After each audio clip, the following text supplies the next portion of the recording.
Hello, everybody, and welcome to the Magical Learning Podcast. I'm your host, Jez, and I'm thrilled to have you joining us for another fun-filled episode where we sprinkle a little magic on the world of business and leadership. Each week, we dive into fascinating topics that inspire and educate, all while keeping things lighthearted and enjoyable. Magical Learning has been running successfully as a training and facilitation company for over 20 years and has partnered with global thought leaders like Robin Sharma and John Mattone. So whether you're a seasoned leader, a budding entrepreneur, or just curious about how to make learning magical, there's something here for you. So grab your favorite drink, grab a snack, sit back, because it's time for some magical learning.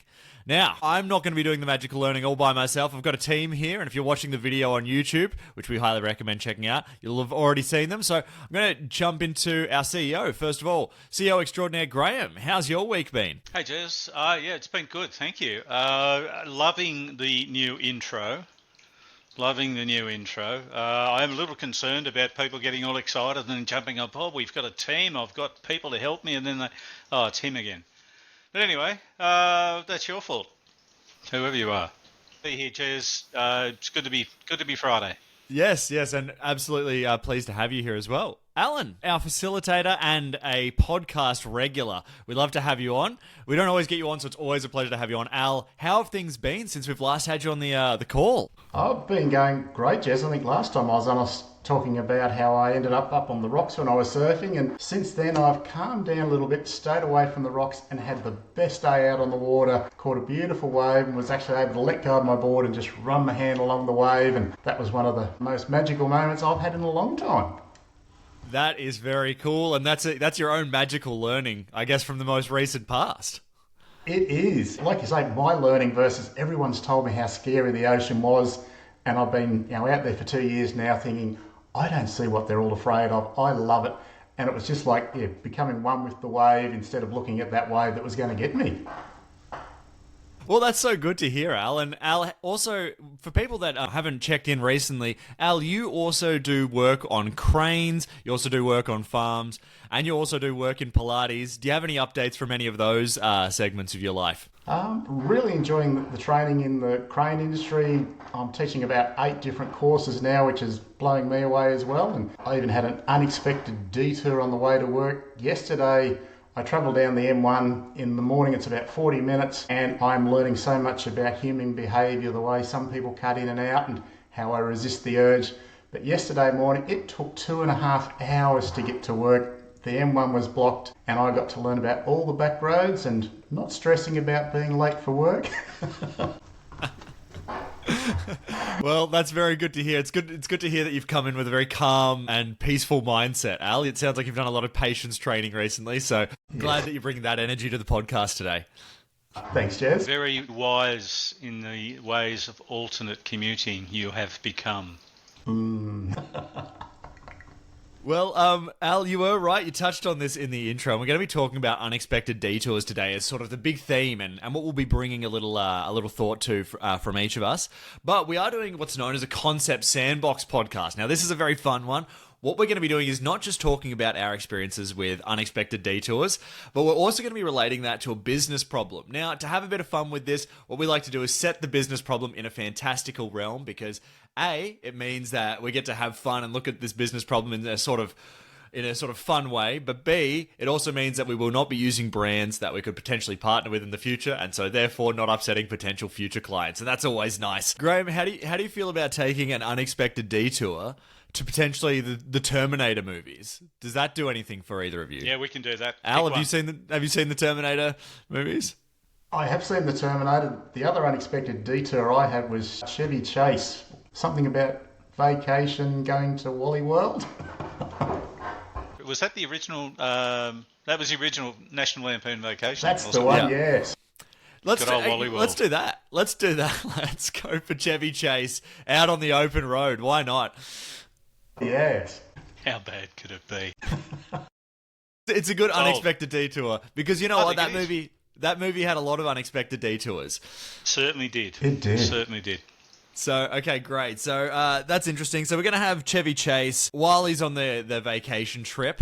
We're just going to create a profession for him because I don't think any of us will have the recall to remember what his character's profession was from that movie. But Chevy Chase, while he's heading on this road trip, the business problem that I'm looking at is that his customers have moved to a cheaper option of his product So he's got to be working out what he wants to potentially do about that.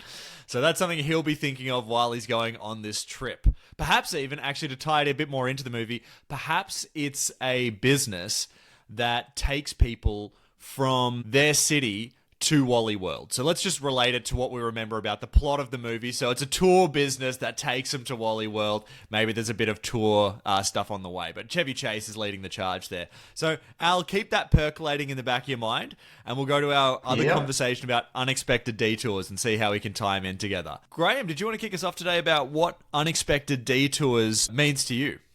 The first thing that sort of jumped into my head earlier, and largely from a business perspective, I suppose, was the single scariest unexpected detour we've had in our business. I think it applies to so many people on planet Earth, was COVID.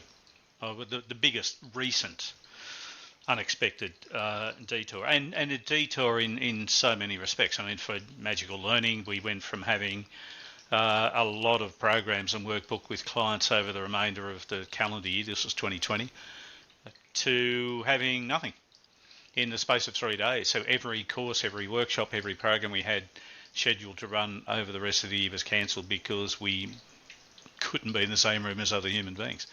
So that took us down an interesting, very interesting side road that had, I'm just trying to think of some useful sort of analogies. No lighting, like it's just going to riff off probably the Blues Brothers. It's the wrong movie, Graham. We'll go back to Wally World.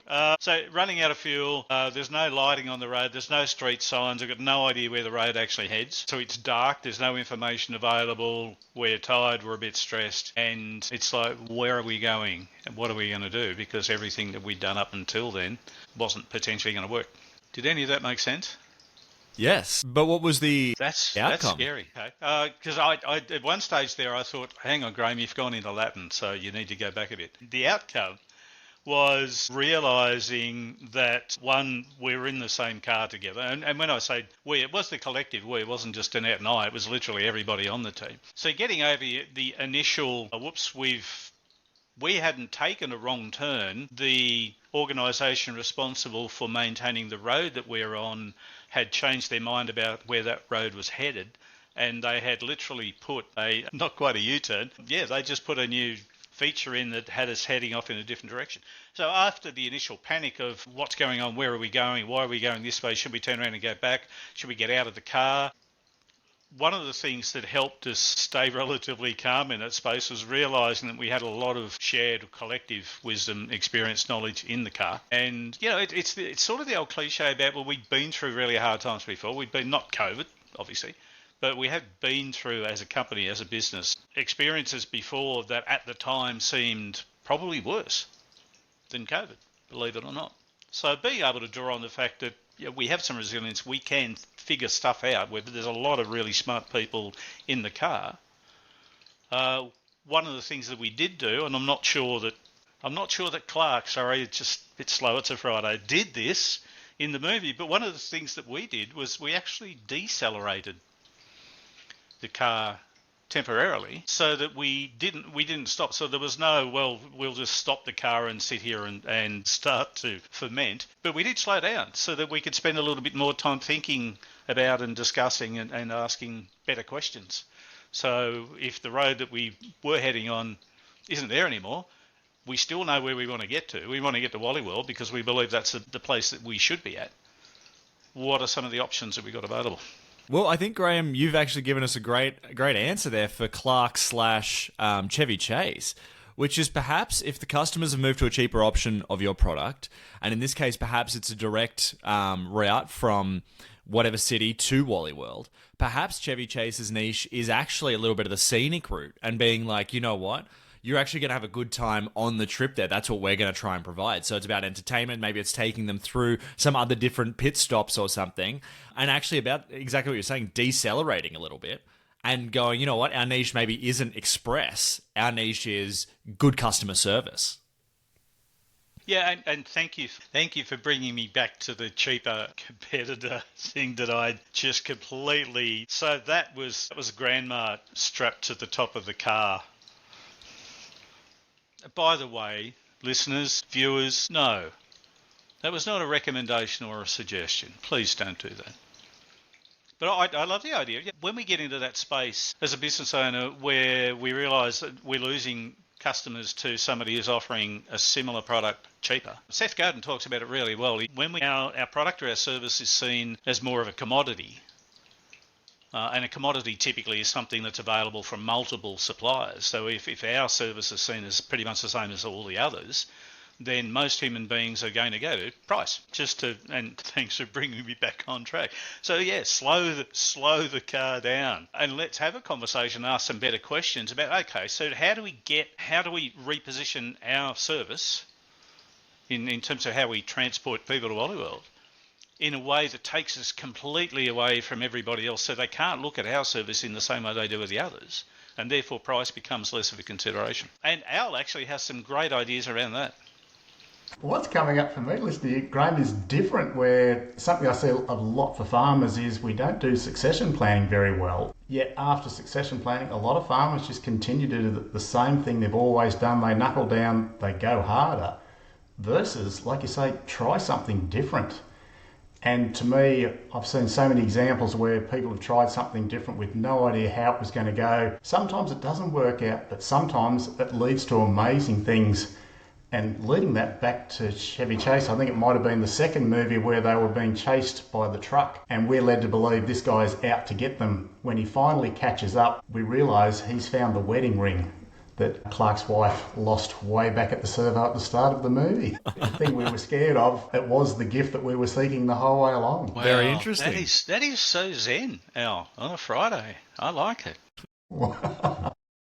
I think Al is bringing a very zen energy to a zenergy, if you will, to the podcast. So I think it's a great time to pass that over to Al. And Al, did you have any thoughts on unexpected detours? They were my thoughts I just gave. Great.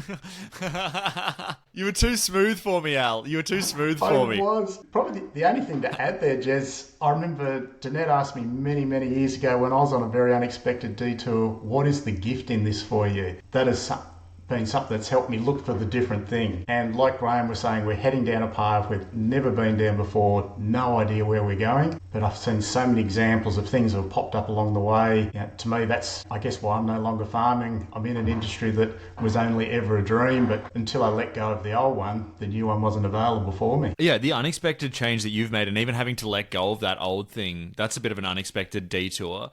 I guess, is it all right if we just pick at that a little bit more? How did you make that decision? One thing I sort of think is the pain has to be bad enough. How do they say? The pain of changing becomes less than the pain of staying where we are. Where for me, once we'd been through succession planning, it wasn't the dream I always wanted to be. It just became a job. And again, I see so many people, even in the construction industry, where they're doing the same job they've always done. I spoke to a young lady yesterday who was in my dogging class. She said she spent something like $40,000 of training to become a beauty technician and hated it. And I was so amazed to think, wow, she could let go of all that, where I've seen so many people say, no, I've done the uni course, I've got this far, I can't pull out now. Where she's changing at such a young age into something that she actually loves. Yeah, that is really interesting. I think kind of taking it back to what's the gift here that you were just mentioning before, I think the good thing about that is that maybe Chevy can look at this situation and go, maybe there were things about the old business that I didn't like. So what's the gift here? How can I actually bring, since we're resetting a little bit, how can I bring a bit more of things that I'm going to get energy from to the business, to Wally World? I love that. And again, sort of taking it away from the money, like we talk about, it's always about the money, it's the cheapest price, versus what can we add. I was talking to a guy who was getting some product made in Japan. And when the deal was nearly done, he said, for an extra 20%, what can I get? And the Chinese guy said, I've never had that asked. He said, everybody else says, what can I get for a cheaper price? And he was amazed how much quality the Chinese could add when he said, I'm prepared to pay 20% better. And he got a product that blew his mind.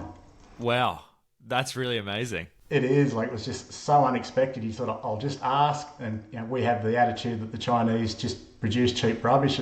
He was saying it's because that's what we asked for. When he asked for quality, he said they had some things up their sleeve that we didn't even know about. Wow, how fascinating. Nice. What about you, Jez? I mean, you've experienced some unexpected detours in the last 12 months or so? Yeah, Can I well, throw that in at you? Throw that yeah. at you. Well, I mean, like I've done. I guess I was going to relate. You know what? All of mine relates to, I guess, in some ways, the last 12 months. So I'll take it much further back than that.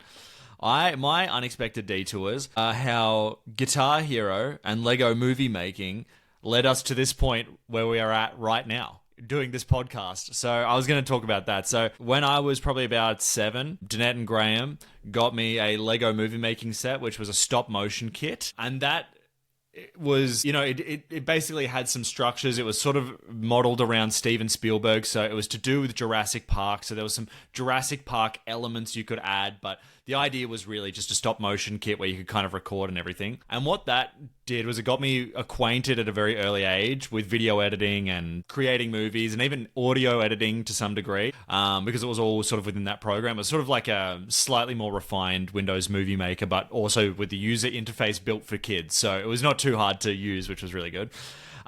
And then pair that with Guitar Hero, which is a game that I don't know if people know. I think most people have a general idea of what Guitar Hero is, but it was a game on PlayStation where you had a guitar-shaped controller and 5 buttons, and you essentially mimicked playing guitar.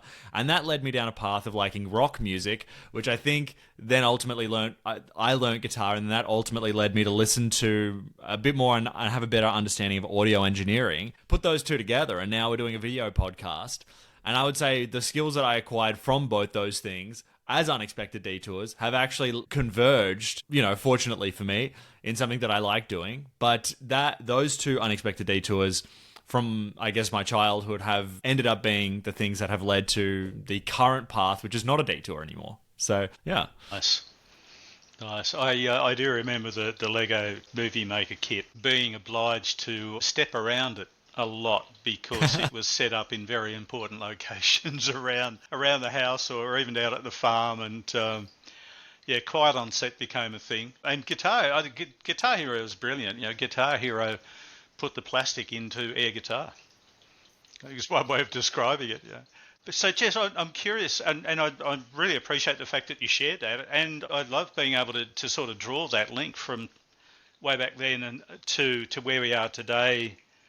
How much influence do you think it's almost like the chicken and egg. So did that detour, like in getting the movie making kit, do you feel that awakened an interest that you weren't aware of, or was the interest already there and it just amplified that interest in making movies and creating stories and all of that sort of stuff?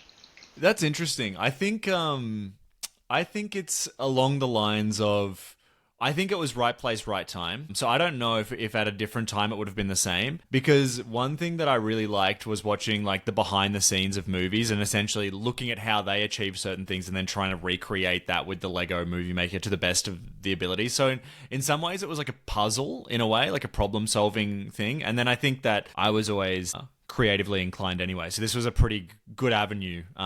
So I don't know, I think I'd say that was kind of the answer. So I'd say if DVDs, like if it happened now, if I was 7 now, it might not be the same because special features aren't as much of a thing now with streaming. It's much harder to sort of go watch the behind the scenes or what have you. So yeah, so I don't know, I think it was just a lucky convergence, honestly.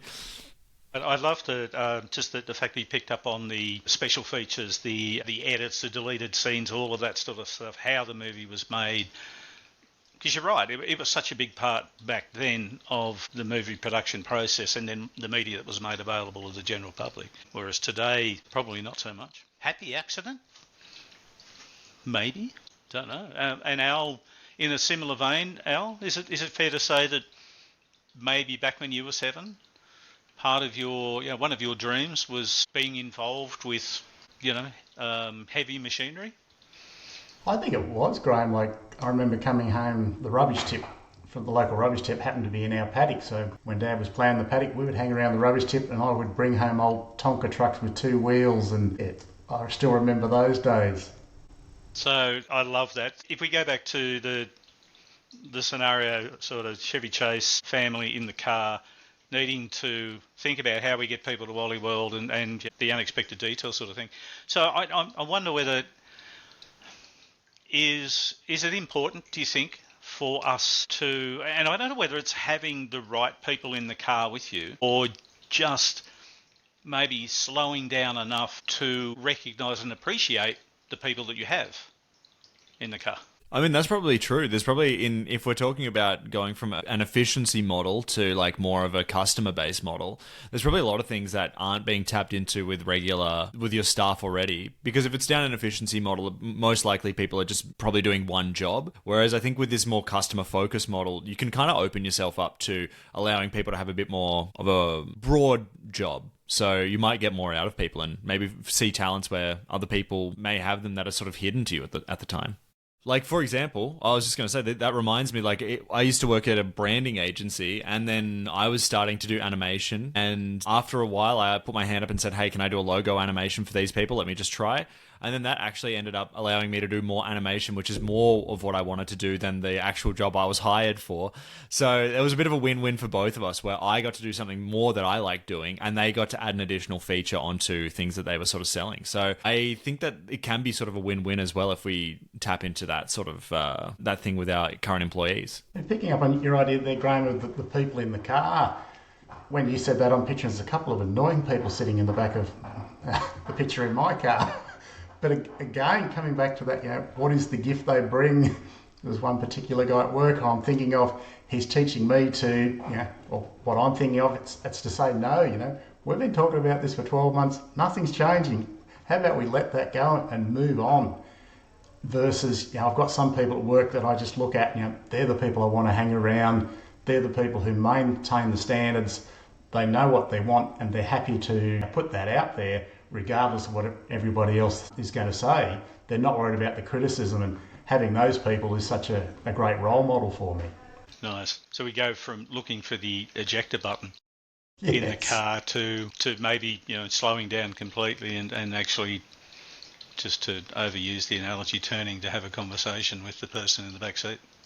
Or maybe not turning, but just having a conversation. I think, go back to Jess's point before, being okay with allowing people in our team to step outside of their recognised role or their documented role, whatever their position description says, and taking the risk that, or just creating the opportunity where they can do something that they don't normally do because, hey, that might work brilliantly.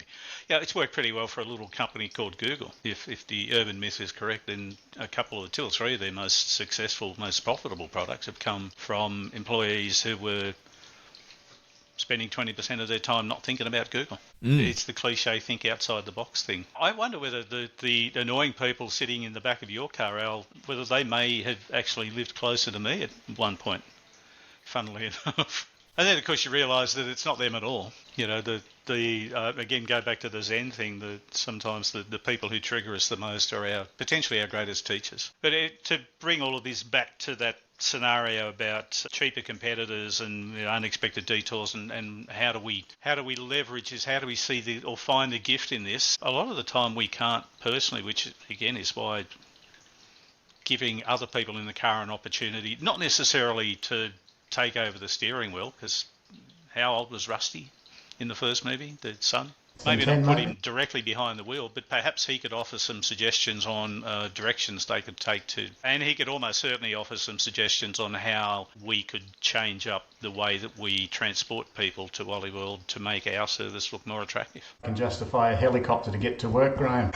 I was just going to say, it could also be a good opportunity for like a bit of a culture reset is what you're also kind of saying there, Grahame. So that's another kind of way to look at it, like how can we think outside the box? This is forcing us to think outside the box. So what extra things can we kind of bring in, and how can we sort of reset the culture? Well, I think that we've absolutely smashed through this today, guys. So great work. We think we've solved this for Chevy, but I do want to grab some final thoughts as well before we wrap up here today. So Al, did you have any final thoughts on unexpected detours and maybe how Chevy and his business could sort of any insights you've had around them? The thing coming up for me, Jess, is take risks. It's to head off down that path where there are no lights, there are no signs. It's buy that Lego movie kit, have a play with it, see how it goes. Maybe it doesn't work for us, but the person next to us might pick it up and do something wonderful with it. And in the end, I think life is a game. If we can all just end up at Wally World having a good time, there's some pretty scary rides there. Life is good. Well, that's awesome, Al, and thank you so much for being on the pod. Always good to see you again. Thanks, Jez. It's been great being here again. No worries. And Graham, did you have any final thoughts on Unexpected Detours and Chevy Chase's business to Wally World? Yeah, I think the first is that we should reach out to Chevy and get him on the podcast.